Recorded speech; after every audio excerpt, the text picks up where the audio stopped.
주기도 가운데 한 부분인 뜻이 하늘에서 이루어진 것 같이 땅에서도 이루어지다라는 말씀을 함께 생각해 보려고 합니다. 한국말로는 뜻이 하늘에서 이루어진 것 같이 누구의 뜻인지 잘 모릅니다. 하지만 영어에는 Thy will, 당신의 뜻, 아버지의 뜻이 이루어지기를 바랍니다 라는 그러한 의미로 기록이 되어 있습니다. 근데 이 문장에서 우리의 눈길을 끄는 단어가 있습니다. 바로 같이라는 단어입니다. 같이. 그냥 아버지의 뜻이 이 땅에서 이루어지기를 원하는 것이 아니라 하늘에서 아버지의 뜻이 이루어진 것 같이 이 땅에서도 이루어지기를 원합니다 라는 뜻이에요.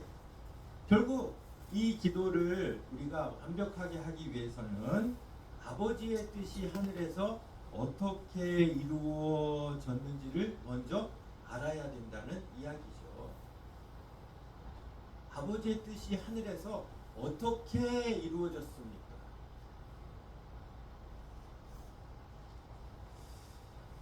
잘 아시는 대로 주기도에는 이 같이라는 단어가 또 한 번 나옵니다. 우리가 우리에게 죄 지은 자를 사하여 준 것 같이 우리 죄를 사하여 주시옵고, 죄 사함에 대한 기도죠. 자, 첫 번째 기도는 뭡니까? 주님의 뜻을 이루는 것에 대한 기도였고, 두 번째는 죄 사함에 대한 기도예요. 역대하 7장 14절 말씀을 보면 우리 한번 같이 한 목소리로 읽겠습니다. 시작. 내 이름으로 일컫는 내 백성이 그의 악한 길에서 떠나 스스로 낮추고 기도하여 내 얼굴을 찾으면 내가 하늘에서 듣고 그들의 죄를 사하고 그들의 땅을 고칠지라. 여기서 이야기하는 죄 사함이 일어난 곳은 어디입니까? 하늘입니까? 땅입니까? 하늘에서 하나님이 우리의 죄를 사하신다고 이야기하고 있습니다. 그런데 주기도에서 예수님이 말씀하시는 우리가 우리에게 죄 지은 자를 사하여 주는 것은 하늘입니까? 땅입니까? 땅에서 일어나는 일이죠. 자, 그러면 하나님이 우리를 용서하시는 것은 하늘이고 우리가 우리에게 죄 지은 자를 용서하는 것은 땅입니다. 결국 주기도에서 예수님이 이 같이라는 단어를 사용해서 죄사함이 일어나는 두 곳, 즉 땅과 하늘을 연결하고 계신다는 것이죠. 그만큼 죄사함에 있어서는 땅과 하늘에서 동시에 일어나는 것이 중요하다는 것이죠. 마태복음 18장 18절, 진실로 너희에게 이르노니 무엇이든지 너희가 어디에서? 땅에서 매면 어디에서도 하늘에서도 매일 것이요 무엇이든지 땅에서 풀면 하늘에서도 풀리리라. 같은 말씀 아닙니까? 우리는 주로 죄사함이 하나님이 하늘에서 우리에게 내려주는 것으로 생각을 하지만 예수님은 분명히 우리에게 말씀하십니다. 죄사함은 하늘에서만 있는 것이 아니라 땅에서도 반드시 있어야 한다는 것이죠. 그리고 주기도가 끝나자마자 예수님이 첫 번째로 하신 말씀이 뭡니까? 마태복음 6장 14절 15절 말씀이에요. 주기도가 끝나자마자 바로 나오는 말씀이에요. 우리 같이 읽겠습니다. 시작. 너희가 사람의 잘못을 용서하면 너희 하늘 아버지께서도 너희 잘못을 용서하시려니와 너희가 사람의 잘못을 용서하지 아니하면 너희 아버지께서도 너희 잘못을 용서하지 아니하시리라. 여러분 마음에 이 말씀을 들으면서 어떤 마음이 드시는지 모르지만 저는 이 말씀을 들으면서 약간 그늘이 생깁니다. 약간 걱정이 생깁니다. 여러분 안 그러세요? 저는 많이 생겨요. 생기시죠? 많이. 그게 사실은 옳은 반응입니다. 아무리 생각해도 이 기준으로 용서받기에는 내 죄가 너무 많고, 반면에 내가 다른 사람을 용서한 거는 너무 적기 때문이에요. 자, 우리가 죄사함을 받는다는 거는 회개하면 죄사함을 받는다고 알고 있지 않습니까? 근데 예수님은 너희가 용서를 해야 죄사함을 받는다라고 하시는 거죠. 우리 사도행전 2장 38절, 베드로가 이르되, 같이 읽습니다. 너희가 회개하여 각각 예수 그리스도의 이름으로 세례를 받고 죄사함을 받으라. 그리하면 성령을 선물로 받으리니. 이 말씀처럼 우리는 회개하면 죄사함을 받는다고 생각을 하고 있어요. 그런데 아니, 정말 예수님의 이 말씀처럼 너희가 사람의 잘못을 용서하지 아니하면 너희 아버지께서도 너희 잘못을 용서하지 아니하시리라 라는 이 말씀이 우리에게 그대로 적용된다면 자기 죄를 온전히 용서받을 사람이 얼마나 될까요? 우리는 하나님께 받은 용서의 100분의 1의 용서도 너무너무 힘들어하면서 하는 그런 우리가 아닙니다. 그러면 예수님은 도대체 무슨 의도로 이 말씀을 하시는 걸까요? 이것은 어떤 법정적인 문제를 이야기하는 것이 아니죠. 너희가 이만큼 용서했으니까 너희가 용서한 만큼 이만큼 용서를 받을 것이다. 어떤 형량을 결정해주는 문제가 아니라는 것이죠. 이 문제는 하나님의 성품을 이야기하는 것입니다. 하나님이 우리의 죄를 용서해주는 궁극적인 목적이 뭡니까? 하나님이 우리 죄를 용서해 주시는 궁극적인 목적은 하나님의 성품을 우리 안에 이루는 것입니다. 내 죄만 용서받고 여전히 하나님의 성품과 관계없는 모습으로 사는 것은 하나님께 용서받은 그 의미가 없다는 것입니다. 최근에 백악관 습격 사건으로 트럼프 대통령이 19개국의 국민들에 대해서 입국도 이민도 거부한다는 선언을 했습니다. 조금 지나치다는 면이 있지만 한편으로는 그 의도를 생각하면 충분히 이해가 됩니다. 미국을 위해 살겠다며 미국 국민이 되었습니다. 그런데 여전히 미국에 대해서 적대 행위를 한다면 도대체 그 시민권은 왜 받은 겁니까? 시민권만 받고 여전히 미국을 적국으로 생각하는 사람들에게 시민권이 적절치 않은 것처럼 하나님 나라의 시민권만 따놓고 하나님 나라의 적대 행위를 하는 사람에 대해서 예수님이 경고하시는 말씀이라는 것이죠. 용서만 받아놓고 자기는 다른 사람을 용서할 줄 모르는 사람이 있다면 그 사람은 하나님의 용서를 받을 자격도 또 하나님 나라의 백성이 될 자격도 없다는 말씀이죠. 우리 계집사님 기도 중에 그런 기도 해주셨잖아요. 우리는 1만 달란트를 탕감받았는데 100데나리온 빚진 친구의 빚을 용서하지 못하는 것. 그게 바로 우리의. 근데 그런 우리에게 하나님은 내가 너에게 용서해 준 그대로 너도 용서하며 살아라. 우리의 성품을 내어놓고 하나님의 성품대로 살라는 그러한 말씀을 하신 것이죠. 결국 하나님이 원하시는 것은 죄의 용서가 아니에요. 형량의 탕감이 아니에요. 그 죄의 용서를 통한 하나님의 성품을 우리 안에 이루라는 것이에요. 느헤미야 9장 17절은 이렇게 이야기합니다. 주께서는 어떤 하나님이시라? 용서하시는 하나님이시라. 은혜로우시며 긍휼히 여기시며 더디 노하시며 인자가 풍부하심으로 그들을 버리지 아니하셨나이다. 하나님이 용서하시는 하나님이라면 그 나라의 백성도 용서하는 백성이어야 한다는 것입니다. 시편 86편 5절 말씀. 주는 선하사 사죄하기를 어떻게 해요? 즐거워하십니다. 여러분 이거 굉장히 깜짝 놀랄 충격받는 그런 말씀 아닙니까? 여러분 우리가 사죄를 해주는데 사죄하기를 즐거워하면서 사죄해주는 사람이 얼마나 되겠습니까?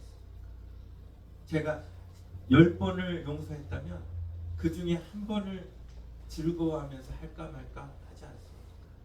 근데 하나님은 사죄하시는 것을 즐겁게 하신다. 우리는 가급적이면 시간을 끌고 또 끌다가 하지못해 용서하죠. 그런데 그러한 성품을 버리고 하나님처럼 즐겁게 사죄하는 그것을 위해서 하나님이 우리를 용서해 주셨다. 이처럼 예수님이 주기도에서 가치라는 단어를 사용하셔서 하늘과 땅을 연결하셨을 뿐 아니라 하나님의 성품과 우리의 성품을 연결하고 계신 것이에요.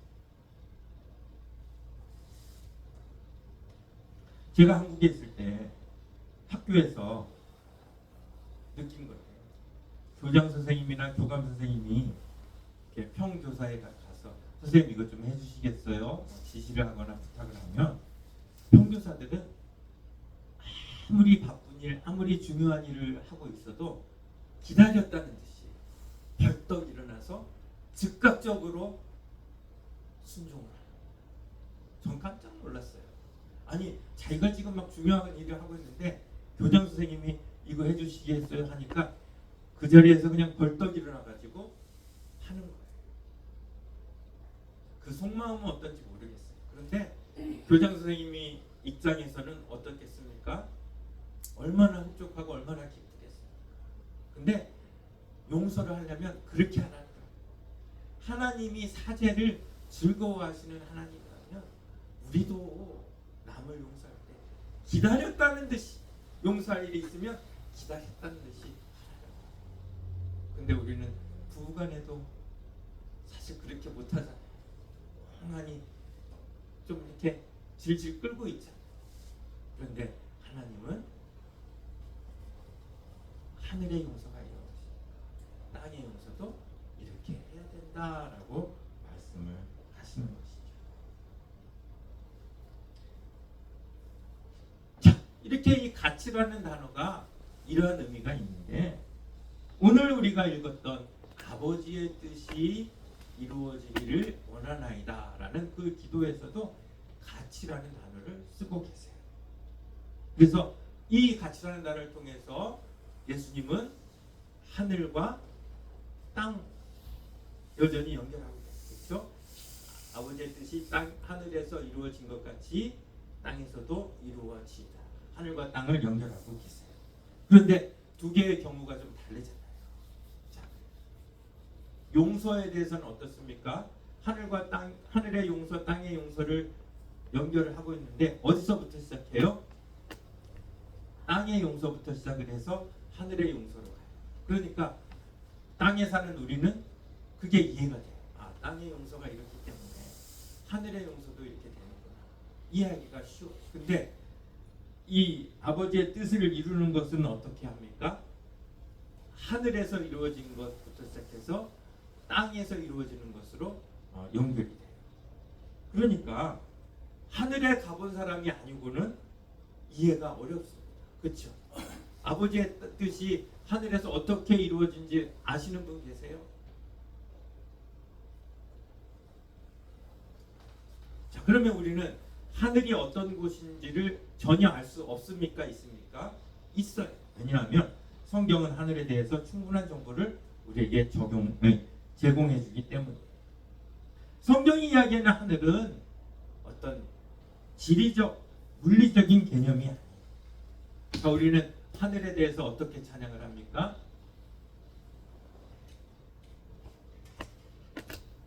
햇빛보다 더 밝은 곳에 지비네 푸른 하늘 저편. 우리는 햇빛보다 더 밝은 곳, 푸른 저편에 하늘이 있다고 생각합니다.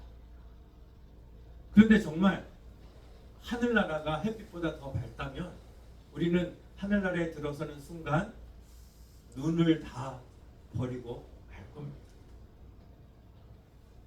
햇빛만 봐도 눈을 뜨지 못하는 우리가 그 햇빛보다 더 밝은 곳에 가서 어떻게 살아남을 수 있겠습니까? 햇빛보다 더 밝다는 의미는 실제로 광도가 더 높다는 의미가 아니라 어둠이 없다는 의미. 여러분, 햇빛이 아무리 강하게 비춰도 어둠은 그 이면에 존재합니다. 그런데 햇빛보다 더 밝은 곳은 어둠이 없는 곳이에요. 하나님의 영광의 빛, 하나님의 통치가 이르지 못하는 곳이 없다는 것이에요. 그곳이 하늘입니다. 결국 예수님이 말씀하시는 하늘은 지리적 개념이 아니라 하나님의 통치로 가득 찬 곳을 의미하고, 반대로 땅은 어둠이 힘을 발휘하는 곳을 의미한다는 것이죠. 뜻이 하늘에서 이루어진 것 같이 땅에서도 이루어지다라는 기도는 하늘처럼, 어둠이 없는 하늘처럼 이 땅에서도 어둠의 세력이 온전히 물러가게 되기를 원한다는 그러한 기도죠. 하늘을 실제로 경험한 사람이 있습니다. 이사야 선지자는 환상 중에 이사야 6장에서 하늘을 경험합니다. 6장 1절부터 3절 말씀이죠.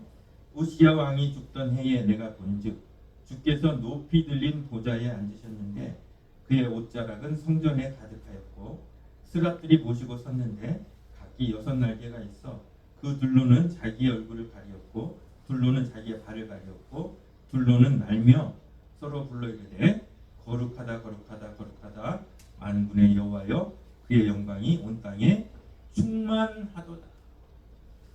이곳이 하늘이에요. 이곳이 천국이에요.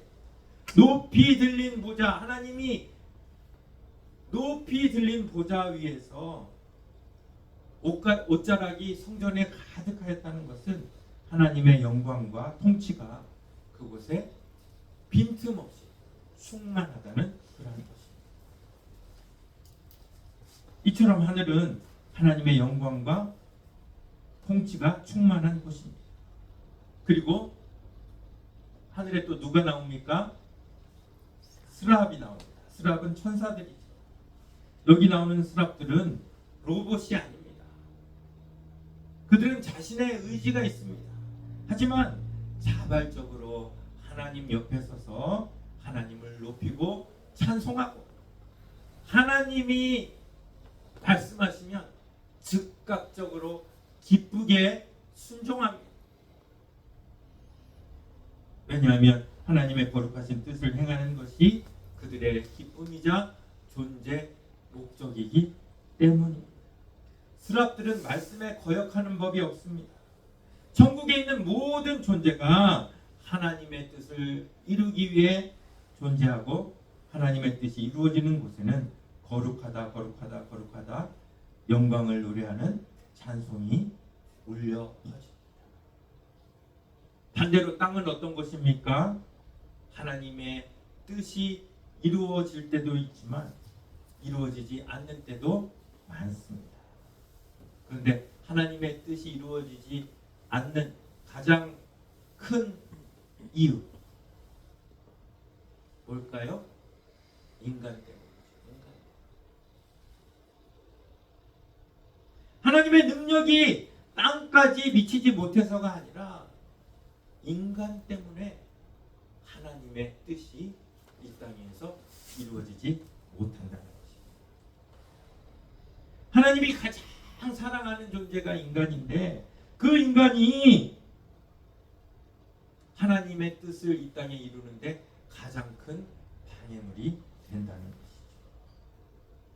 자, 그렇다면 예수님의 이 말씀을, 이 기도를 문자 그대로 뜻이 하늘에서 이루어진 것 같이 이 땅에서도 이루어지게 하기 위해서 가장 좋은 방법은 뭡니까?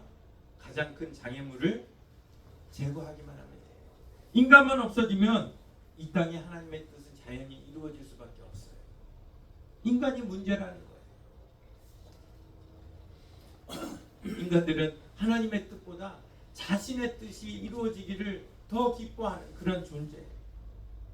그런데 문제가 있어요. 왜냐하면 하나님이 모든 피조물 가운데 가장 사랑하시는 존재가 인간이기 때문에 인간을 빼놓고는 우주에 아무리 질서가 잘 찾아온다 해도 하나님께는 기쁨이 될 수 없는 거예요.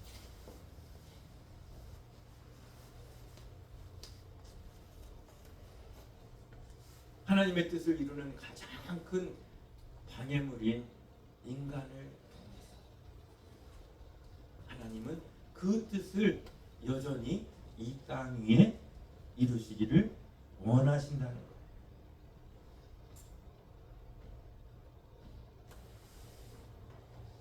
그래서 우리가 아버지의 뜻이 하늘에서 이루어진 것처럼 땅에서도 이루어지다, 아버지의 뜻을 위한 기도 같지만 사실은 이 기도 속에 인간의 변화가 있어지기를 구하는 그런 기도라는 것이죠.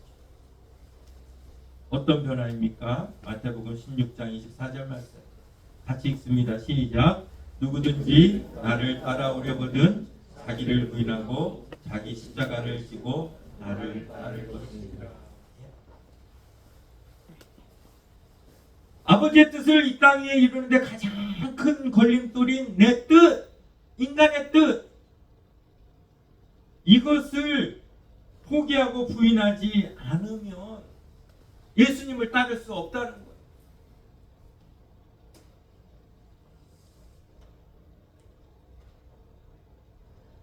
우리가 길교회라는 교회로 이렇게 모였는데 교회가 어떤 곳입니까? 교회는 자기를 부인하는 사람들이 모인 곳이에요. 자기 뜻을 포기하는 훈련을 받는 곳이 교회입니다. 교회에서 자기 뜻을 끝까지 관철시키려는 사람이 있다면 그곳은 이미 교회가 아닙니다. 모두가 자기 뜻을 포기하고 오직 하나님의 뜻만 이루기를 배우는 것이 교회라는 것이. 고린도전서 1장 27절부터 29절 말씀, 너무도 은혜되는 말씀이에요. 우리 한번 같이 읽습니다. 시작. 그러나 하나님께서 세상에 미련한 것들을 택하사 지혜 있는 자들을 부끄럽게 하려 하시고 세상에 약한 것들을 택하사 강한 것들을 부끄럽게 하려 하시며 하나님께서 세상에 선한 것들과 멸시받는 것과 없는 것들을 택하사 있는 것들을 해하려 하시나니 이는 아무 육체도 하나님 앞에서 자랑하지 못하게 하려 하십니다. 여러분, 미련한 자가 어떻게 지혜 있는 자를 부끄럽게 할 수 있습니까? 약한 자가 어떻게 강한 자를 부끄럽게 할 수 있습니까? 선한 것과 멸시받는 것과 없는 것들이 어떻게 있는 것들을 폐할 수 있습니까?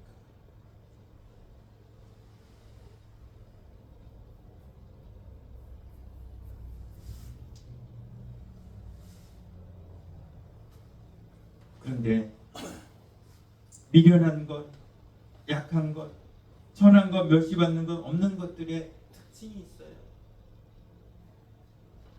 이분들은, 여기서는 것이라고 해서 좀 죄송하지만, 이분들은 자기 포기하는 게 빨라요. 쉬워요. 그런데 지혜 있는 사람, 강한 사람, 있는 사람은 자기를 포기하기가 어려워요.